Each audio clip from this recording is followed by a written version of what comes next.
هذا اللاعب لم يدع إلى حفل عيد ميلاد في حياته من قبل، والسبب سيدهشك.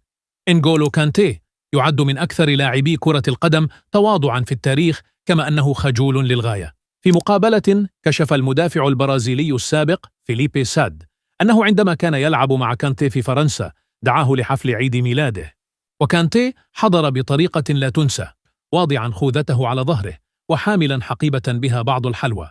وبعد فترة قصيرة من وصوله اقترب كانتي بخجل واعتذر عن الهدية التي أحضرها، قائلاً إنه لم يتم دعوته إلى أي عيد ميلاد من قبل ولا يعرف ما الذي يجب أن يقدم كهدية. كانتي نشأ في بيئة فقيرة، وكان في طفولته يساعد أسرته في كسب لقمة العيش عن طريق جمع القمامة وبيعها في قريته. لهذا السبب لم يهتم يوما بالمظاهر أو المال.